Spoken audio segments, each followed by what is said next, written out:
I was almost asleep when the doorbell rang. Not a polite little ding-dong either. 3 hard presses, one after another. Like whoever stood on my porch had already decided. Their emergency was my responsibility. I looked at the clock on the side table. 9:47 p.m., the lamp beside my chair was still on, throwing a soft yellow circle over the living room.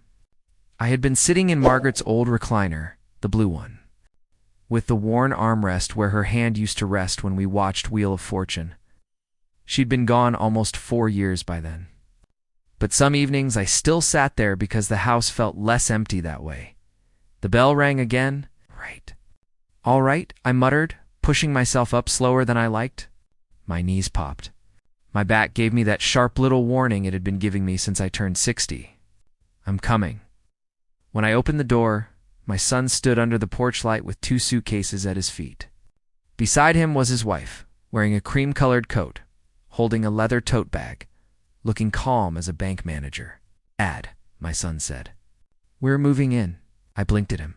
Behind them, their SUV sat in my driveway with the hatch still open. More bags were stacked inside. "For how long?" I asked. My son rubbed the back of his neck. "Just for a little while." Lee's situation got messy. His wife stepped forward before he could say more. "It'll be easier if we just get settled tonight. We're exhausted." She said it like I had invited them. I looked at my son. Really looked at him. I waited for him to explain, apologize, say anything that sounded like he remembered this was still my house. He looked down and picked up one of the suitcases. That hurt more than the words. Still, he was my boy. 35 years old, sure. But in my mind, he was still the kid who used to fall asleep in the back seat after Little League games. Cleats muddy, hair stuck to his forehead, so I stepped aside. "Come on in," I said. His wife smiled like I had passed a test. They rolled those suitcases over my front threshold. Across the rug Margaret picked out at a flea market in Noblesville, and straight into the hallway. I barely had the door closed when my daughter-in-law reached into her tote bag and pulled out a sheet of paper. Not regular printer paper, laminated. She handed it to me with both hands. "I made a basic house schedule," she said. "Just so everyone knows expectations." At the top, in neat black letters, it said house rules. I read the first few lines. Breakfast ready by 6 a.m., bathrooms cleaned every night. Shirts pressed, dresses hung, not folded. For a second, I honestly thought it was a joke. I looked at my son again. He avoided my eyes and pretended to adjust the suitcase handle. My daughter-in-law tapped the page with one manicured finger. Nothing unreasonable. Structure helps everyone. I felt something rise in my chest. Not anger exactly, not yet. More like disbelief with a hard edge on it. "This is for my house?" I asked. She smiled. "For all of us." I looked past her into the kitchen, where Margaret's recipe card still sat in a little wooden box by the stove. I looked at the refrigerator covered in old family pictures, my son missing his front teeth. Margaret holding him at Brown County State Park. Me with black hair and a tool belt. Then I looked back at that laminated sheet, and I smiled. "Well," I said, "that's organized." My son let out a breath like he'd been holding it. That first night, I gave them the guest room. Fresh sheets, clean towels. I even carried one suitcase down the hall before my right hip reminded me I was not 40 anymore. "Thanks, Dad," my son said quietly when his wife went to get something from the car. I stopped in the hallway. "You okay?" He swallowed. "Yeah, just a rough month." I wanted to ask him what kind of rough month ended with his wife handing me a chore list in my own living room. But he looked tired and ashamed, and I was tired too. So I said, "Get some sleep." The next morning, I found my coffee mugs moved to a different cabinet. By lunchtime, the thermostat had been changed from 70 to 74. By dinner, my Wi-Fi password was too hard to remember, so my daughter-in-law reset it. On the second day, came back from Kroger and found Margaret's recliner halfway across the living room. My son had one hand on the back of it. His wife stood nearby, pointing toward the garage. "What's going on?" I asked. She turned with that bright smile. "We're just opening the space. This chair is a little dated." I set the grocery bag on the counter. "That was your mother's chair," I said to my son. He froze for half a second. I saw the boy in him again, the one who cried into my shirt at Margaret's funeral. Then his wife said, "We're not throwing it away, just storing it." My son looked at me, then looked away. They moved it into the garage under an old tarp. That night, the laminated house rule sheet appeared on my refrigerator, stuck right over a picture of Margaret holding our son on his first Christmas. I stood there a long time. Then I moved the picture to the side so I could still see her face. At exactly 6 o'clock the next morning, I got up not quietly. I started the old vacuum cleaner. Margaret bought sometime around 1988. That thing sounded like a lawnmower full of gravel. I ran it right outside the guest room door. Then I turned on the washing machine, then the coffee grinder. Then my little kitchen radio tuned to classic country out of Indianapolis. Willie Nelson filled the hallway while the vacuum roared under my hand. The guest room door flew open. My daughter-in-law stood there with her hair messy and her eyes narrowed. "What are you doing?" I turned off the vacuum. "Oh," I said, "morning. It is 6 o'clock. I know." My son appeared behind her, rubbing his face. "Dad, come on." I leaned on the vacuum handle. I figured if we're all making rules now, I'd start with mine. Neither of them spoke. The coffee maker hissed behind me. For the first time since they arrived, my daughter-in-law didn't have a ready answer. I smiled not because it was funny, because if I didn't smile, I might have said something I couldn't take back. That evening, after they went to their room, I stood in the kitchen rinsing my coffee cup. The house had gone quiet, except for the hum of the refrigerator. Then I heard her voice from down the hall. Low, but clear enough. "This place needs to stop feeling like your dad's house." Held the cup under the faucet until the water ran over my fingers. My son said something I couldn't catch. Then she answered, "No, I'm serious. If we're going to stay, things have to change."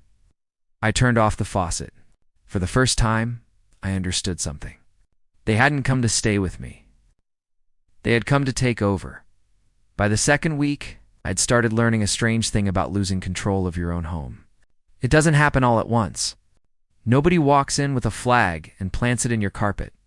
They move one mug, one chair, one photograph, one habit, and if you don't object fast enough, they take your silence as permission. My son Nathan started parking in my spot in the garage. He didn't ask. He just came home one evening from his sales job over in Fishers and pulled his silver SUV into the left side where I'd parked my pickup for 27 years. When I opened the door from the kitchen, he was already stepping out, briefcase in hand. "Oh," he said. Seeing me standing there, I figured it'd be easier. "Jennifer has the driveway and you don't go out much at night." I looked past him at my truck sitting outside under a cold March drizzle. "Is that right?" I said. He shifted his briefcase from one hand to the other. "I mean, just while we're here. Just while we're here." That became the magic phrase. Jennifer used it for everything. She moved my cereal to a lower cabinet because, as she put it, "This pantry needs flow." She replaced my old bath mat because it looked tired. She put my recliner, Margaret's recliner, really farther back into the garage and stacked 2 plastic bins in front of it. Like if she buried it deep enough, it would stop manning. Saturday morning, I came in from trimming the hedges and found a white sectional sofa where the recliner used to sit. It still had the delivery tags hanging off one side. Jennifer stood in the living room with her phone out, taking pictures. "Doesn't this open everything up?" she asked. I wiped my hands on an old rag. "Where'd it come from?" "Wayfair. Good sale." Nathan stood by the window, pretending to study the receipt. I looked at him. "You too buying furniture for a place you're only staying in for a little while?" Jennifer laughed lightly. "It's still useful, Robert. We can take it with us later." She always called me Robert. "Never, Dad. Never Mr. Harrison. Just Robert." It's like I was a coworker she was trying to manage without offending. I walked into the garage later that afternoon. Margaret's chair was there under the tarp, one wooden leg showing. I pulled the tarp back and stood looking at it. The fabric was faded on the arms. There was a little coffee stain on the left cushion from when Margaret laughed too hard at something on TV, and spilled half her mug. I never cleaned it all the way out. Didn't want to. I lowered myself onto an old paint bucket beside it and sat there until the light changed. That was where my neighbor found me. Frank Morrison had lived next door for 22 years. Retired Hamilton County Sheriff's deputy. Tall, narrow man with a gray mustache and a way of noticing things you didn't want noticed. He knocked twice on the open garage frame. "You hiding from company or hiding evidence?" I looked up. "Both, maybe." He stepped inside and nodded toward the chair. That didn't move itself. No. Margaret would have put somebody in the ground for moving that chair. Despite myself, I laughed once. She would have started with a lecture, then gone from there. Frank leaned against my workbench. "They settling in okay?" I could hear the question under the question. "They're settling in," I said. He looked toward the house. Through the kitchen window, Jennifer was moving around like she'd been born there. Nathan stood beside her, nodding at something on her phone. Frank followed my eyes. "People don't take a house all at once," he said. "They make you feel like a guest first." I didn't answer because he was right. A few days later, Jennifer invited another couple over for dinner. She told me at 4 o'clock in the afternoon while I was checking the mail. "Just so you know," she said, "some friends from my office are coming by around 7. Nothing fancy." I looked down at the electric bill in my hand. That would have been good to know earlier. "Oh, it's casual. Don't worry." I made myself scarce, mostly because I didn't feel like sitting through small talk in my own living room while Jennifer performed her version of family life around 8. I came in through the back door with a bag of trash from the garage. I had on my old Carhartt jacket and work gloves. A man I didn't know stood near the kitchen island holding a glass of wine. He glanced at me and said, "Hey, are you the handyman?" The room went still for half a breath. Jennifer's smile twitched. Nathan looked at me. I waited. It would have taken him 3 seconds. "That's my dad. That's his house." But he just stared at the floor. Jennifer gave a small laugh and said, "Oh, that's Robert." "That's Robert, not my father-in-law. Not Nathan's dad. Just Robert." The man flushed. "Sorry, I didn't realize." "No harm," I said, but there was harm. It just didn't make noise. I went upstairs, sat on the edge of my bed, and looked at Margaret's picture on the dresser. She was standing in front of Lake Michigan, hair blown sideways, laughing at me because I never could take a straight photograph. "I don't know what happened to him," I said quietly. Of course, the picture didn't answer. The real answer came 3 nights later. I had gotten up around 11:30, because old men and full glasses of iced tea after dinner are a bad combination. On my way back from the bathroom, I saw a light under Nathan and Jennifer's door. Their voices were low. I wasn't trying to listen. At least that's what I told myself. Then I heard Jennifer say, "We can't keep pretending this is temporary," Nathan said. "I know. We need him to sign before he changes his mind." My hand tightened on the hallway rail. Nathan's voice dropped. "I don't want to put Dad somewhere." Pause.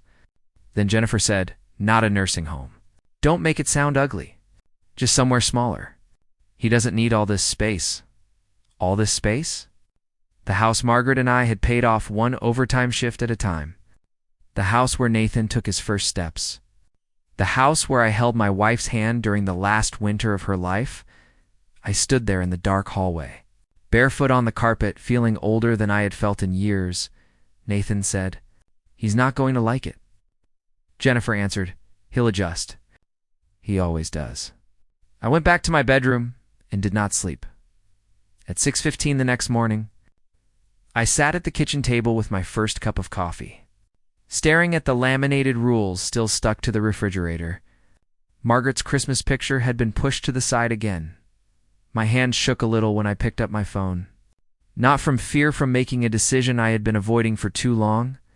I scrolled to a number I hadn't called in almost a year. Harrison and Lowe, estate planning. The receptionist said, "This is Robert Harrison. I need to speak with Elaine Porter." A few minutes later, Elaine came on the line. Her voice was calm and familiar. "Robert," she said, "is everything all right?" I looked toward the hallway where my son and his wife were still sleeping. "No," I said, "but I'm done pretending it is." There was a pause. Is this about the trust we made after Margaret passed? I closed my eyes. Yes, I said. I think it's time. Expected Elaine Porter to tell me I was overreacting. Instead, she said, come by my office this afternoon. Bring whatever you think matters, even if it feels small. That sentence stayed with me all morning. Even if it feels small. Funny how the little things are usually the first signs that something bigger is wrong. By the time I drove to her office on Main Street in Carmel, I had a grocery bag sitting on the passenger seat. Inside it were things I never imagined carrying into an attorney's office, the laminated house rules. Pictures I had taken with my phone, copies of text messages Nathan had accidentally sent to our family group before deleting them, a receipt for the sectional sofa that had been delivered to my address, and one old photograph of Margaret sitting in her blue recliner. Smiling with a cup of coffee in her hand, Elaine looked through everything without interrupting. Finally, she folded her hands. You're fortunate, she said. 4 years ago, after Margaret passed, you agreed to create an irrevocable trust instead of waiting. I remember at the time you told me you didn't want your son burdened with probate. I nodded. That hasn't changed.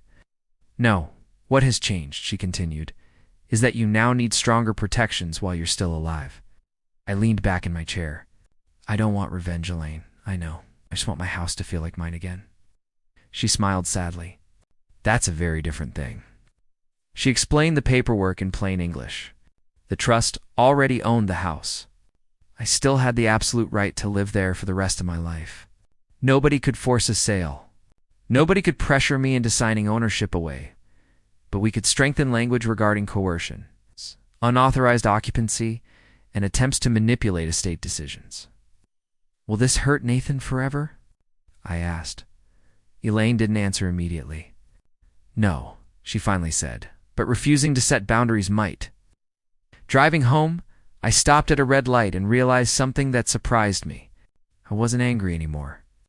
I was tired. Tired of walking around my own kitchen like I needed permission. Tired of pretending every insult was an accident. Most of all, tired of hoping Nathan would suddenly become the son I remembered. When I pulled into the driveway, another delivery truck was parked outside. 2 men were unloading boxes labeled Home Office Collection. I carried my grocery bag inside. Jennifer met me in the hallway. Oh, perfect, she said. Could you sign for these? What are they? Desk furniture for, she smiled. The den. Our den? She laughed. You're funny? I signed. Not because I approved, because I wanted the receipt. That evening, Frank wandered over carrying 2 bottles of root beer. He refused to drink alcohol after retiring from the sheriff's department. Thought I'd rescue you, he said. We sat on the back patio while the sun settled behind the maple trees. Neither of us spoke for a while, finally. He asked, How bad? I handed him 1 bottle. They're measuring rooms. He nodded. They're buying furniture. He nodded again. They're talking about moving me somewhere smaller. That finally made him look at me. They actually said that. I told him everything. He listened without interrupting. When I finished, he took a slow drink. You know, he said, I spent 32 years answering family disputes. I remember the ones that ended the worst weren't about money. No, they were about respect. He pointed toward my house.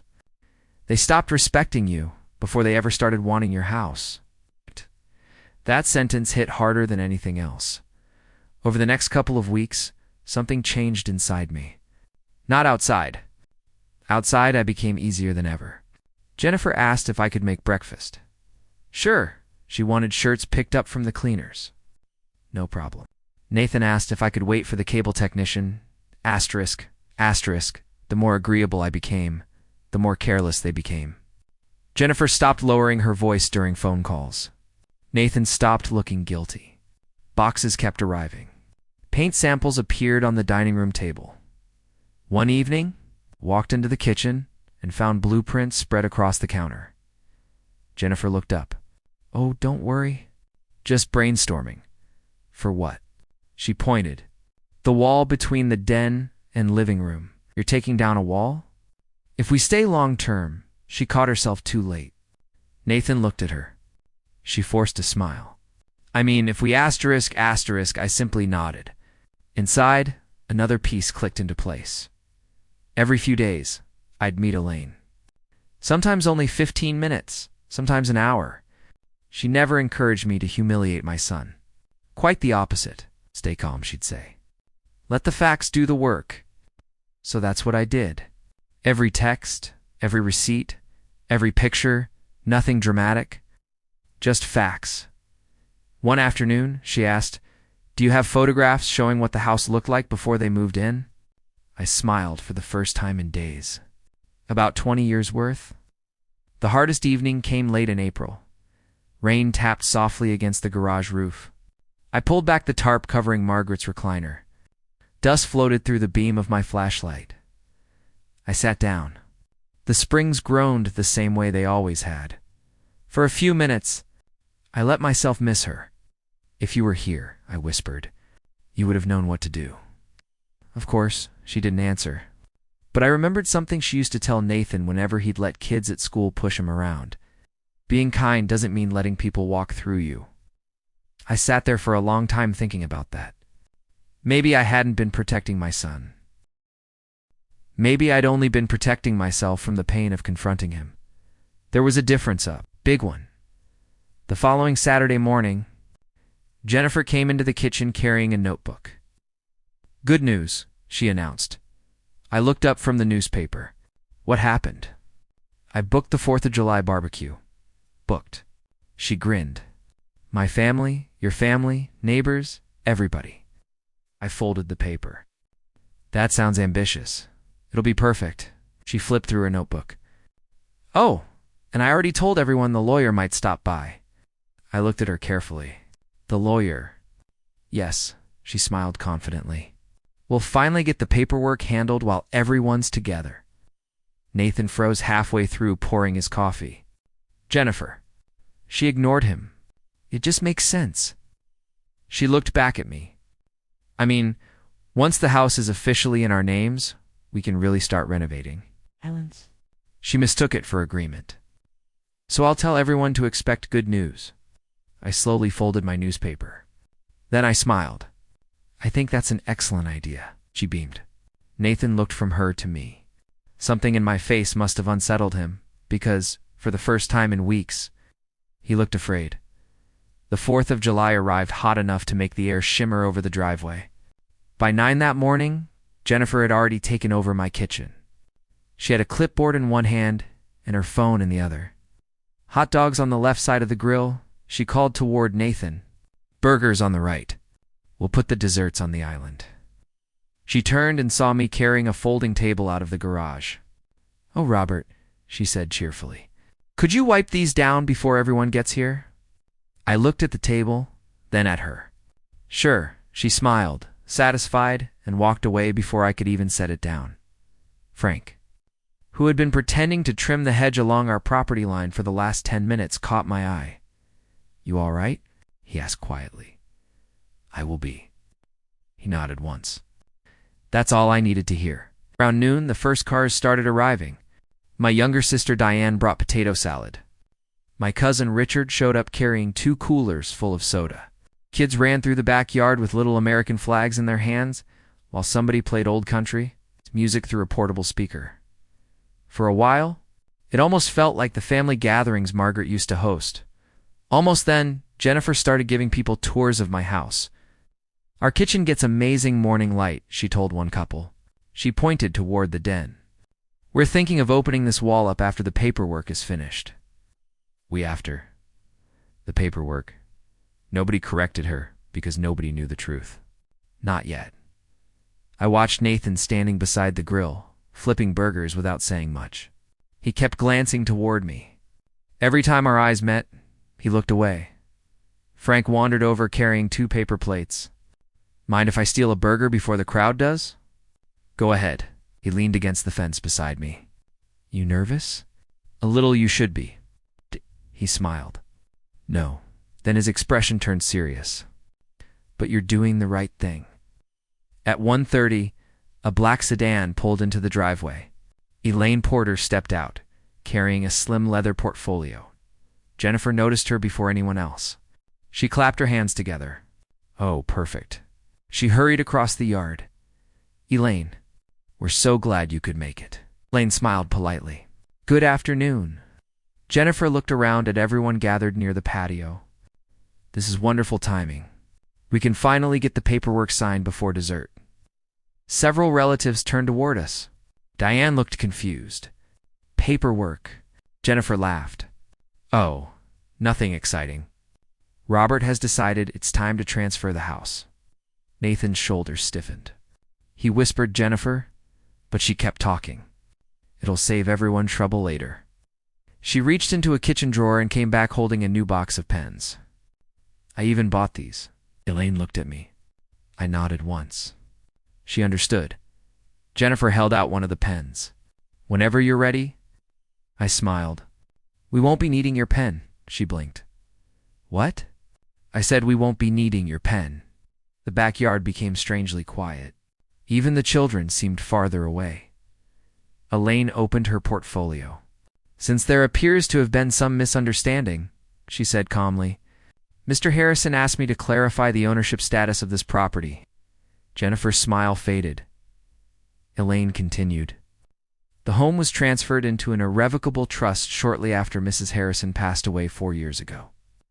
Jennifer frowned. What does that have to do with today? It means, Elaine replied evenly, Mr. Harrison no longer personally owns this house. Several relatives exchanged puzzled looks. Elaine continued before anyone could interrupt. The trust owns the property. Mr. Harrison retains lifetime occupancy. He cannot be forced to leave. The property cannot be transferred simply because someone asks. Jennifer looked at Nathan. Nathan looked at the ground. Elaine calmly removed several photographs from the folder. Over the past several weeks, she continued, Mr. Harrison has requested additional protections be added regarding attempts to pressure, manipulate, or coerce changes to his estate planning. Jennifer folded her arms. This is ridiculous, perhaps, Elaine said. The evidence will help explain why those protections became necessary. She laid the first photograph on the patio table. Margaret's blue recliner, covered by a tarp, hidden behind storage bins in the garage. Frank quietly looked away. My sister Diane covered her mouth. Elaine placed down another photograph. The refrigerator my family pictures pushed aside, the laminated house rules sheet hanging in the center. Breakfast ready by 6 a.m. bathrooms cleaned every night. Shirts pressed. Dresses hung, not folded. Nobody laughed. Elaine laid down copies of printed text messages. One highlighted sentence read, This place needs to stop feeling like your dad's house. Another, We need him to sign before he changes his mind. Then another, just somewhere smaller. Silence spread across the yard. Not awkward silence. The kind that settles when everyone suddenly understands the same thing. Jennifer recovered first. This is completely out of context. Elaine didn't argue. She simply produced another page. Furniture invoices delivered to my address. Measurements for remodeling notes labeled future office, primary bedroom expansion, open living space. My cousin Richard slowly looked from the papers to Jennifer. You already planned renovations. Jennifer opened her mouth. Nothing came out. Frank finally spoke. His voice stayed calm. That chair belonged to Margaret. Wasn't talking about furniture anymore. Everybody knew it. Diane quietly wiped a tear from her cheek. Nathan finally lifted his head. He looked at the picture of his mother's chair, then toward the garage, then at me. His face crumpled. His voice cracked. I knew. Nobody moved. Nobody interrupted him. I knew Jennifer wanted the house. He swallowed hard. I kept telling myself it would never go that far. He looked straight at me for the first time in weeks. I was wrong. Jennifer grabbed his arm. Nathan, he gently pulled away. No. His voice became steadier. No. Dad deserves to hear this. He turned fully toward me. I should have stopped it. I should have spoken up the first night when she handed you those rules. When she moved Mom's chair? When they thought you were the handyman. His eyes filled. And I didn't. Jennifer stared at him as though she'd never seen him before. You're really doing this? Nathan answered without looking at her. Yes, For the first time all afternoon, I saw my son. Not the frightened husband. Not the man hiding behind silence. My son. Elaine quietly closed the folder. My work here is finished, she said, but mine wasn't. I took one slow step forward, looked at my son, then at the dozens of people standing in my backyard. Finally I spoke. Nobody said a word. The only sound was the soft hiss from the grill, where a couple of burgers had started to burn. I looked at Nathan, then at Jennifer. I had imagined this moment more times than I cared to admit. In every version, I thought I would feel victorious. I didn't. Mostly I felt tired. I appreciate everyone coming today, I said quietly. But I think we all know this barbecue stopped being about hamburgers a while ago. A few people gave nervous little laughs. They faded almost immediately. I turned to Nathan. When your mother was dying, she worried about one thing more than anything else. He lowered his head. She wasn't worried about the house. She wasn't worried about money. She was worried that you'd forget what kind of man she raised. His shoulders began to shake. I'm sorry, Dad. I know you are. I walked over to the patio table where Elaine's folder still lay open. I picked up the laminated house rule sheet. The edges were still stiff and smooth. I held it up. Do you know what bothered me the most about this? Jennifer folded her arms, but stayed silent. It wasn't the breakfast. It wasn't the bathrooms. It wasn't even the shirts. I looked directly at Nathan. It was that my own son stood there while someone handed his father instructions on how to live inside the home his mother and I spent 34 years paying for. Nathan covered his face with one hand. I know. No, I said gently. I don't think you do. I laid the laminated sheet back on the table. When people ask how families fall apart, they usually imagine one terrible day. I slowly shook my head. It almost never happens that way. It happens one quiet compromise at a time. One apology you never make. One disrespect you never challenge. One silence after another. Frank looked down at his boots. Diane quietly nodded. Even Jennifer seemed unable to meet anyone's eyes now. After a long silence, she finally spoke. I never wanted to hurt you.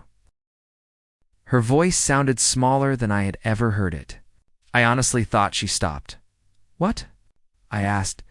I thought families were supposed to help each other. They are, I thought, she continued. If we were going to inherit the house someday anyway, then making it work for us now made sense. I nodded slowly. There it is, nobody interrupted. You weren't waiting for an inheritance. You were living inside one. Shh. She opened her mouth again, then closed it. There was nothing left to defend. Nathan stepped closer. I've got credit card debt. The words came out in a rush. I never told you because I was embarrassed. He looked around at the family. I kept believing one more promotion would fix everything. It didn't. Then Jennifer lost 2 clients. We started borrowing, then borrowing more. I convinced myself moving here would only be temporary. His voice broke. But every time I should have told her no, I said nothing. Looked at me. I failed you. I took a deep breath. I know life can corner people. I've been broke. I've worked double shifts. I've skipped vacations. I've eaten peanut butter sandwiches for a week because your mother and I needed to pay the mortgage. A few relatives smiled sadly. We did what we had to do. But we never solved our problems by taking away someone else's peace. Nathan nodded through tears. No, you didn't. I reached into the garage. Earlier that morning, I had placed something beside the door, a faded red metal toolbox. It's the same one I carried for nearly 30 years as a union electrician. The handle was worn smooth. The corners were scratched. Inside were my old lineman's pliers, wire strippers, screwdrivers, and the tape measure Margaret bought me for our 20th anniversary because she said I was always borrowing everyone else's. I carried it over and handed it to Nathan. He stared at it. Dad, take it. He accepted it carefully. I don't understand, I know. I rested my hand on the lid. This toolbox built everything that mattered in my life. My career, this house, the life your mother and I shared. I looked him straight in the eyes. I'm not giving you a house. I'm giving you a chance. He looked confused. When you build something with your own hands again, some have dinner with me? Nathan began crying openly. Not loud, not dramatic. Just the kind of crying a grown man does when he finally stops pretending. Jennifer looked at him, then at me. Finally, she whispered, "I don't deserve your kindness." I answered honestly, "No, you don't." Another long silence settled over the backyard. Then I continued, "But kindness isn't the same thing as surrender." Lane quietly smiled. Frank tipped his cap. I looked at both of them, then back at Nathan and Jennifer. "You have 7 days." Nathan nodded immediately. "We'll go. I'll help with the security deposit on a small apartment." Jennifer looked surprised. "Why would you do that?" "Because I want you to leave, not fail." She closed her eyes. For the first time since I'd met her, she looked genuinely ashamed. The moving truck came the following Saturday. Nathan carried more boxes than anyone else. Jennifer barely spoke. Before leaving, Nathan walked into the garage. A few minutes later, he came back carrying Margaret's recliner. Without saying a word, he placed it exactly where it had always been, next to the front window where the afternoon sunlight reached it. Around 4 o'clock, he stood there looking at it. "I'm sorry, I know." He nodded once, then he left. 3 months passed. One Sunday afternoon, there was another knock at my door. This time it was only Nathan. He held a small toolbox in one hand, mine, cleaned, organized. He smiled nervously. "I fixed the loose porch light," I noticed. He hesitated. "I was wondering if you wanted company for dinner." I looked at him for a long moment, then stepped aside. "I've got enough meatloaf for 2. He laughed softly. Mom would have approved. She probably would have told us both. We were being stubborn. He smiled. "Definitely." We ate dinner at the old oak table. Not much conversation. We didn't need much. Some things heal quietly. About 6 months later, I received a handwritten letter from Jennifer. There were no excuses, no blame, just an apology.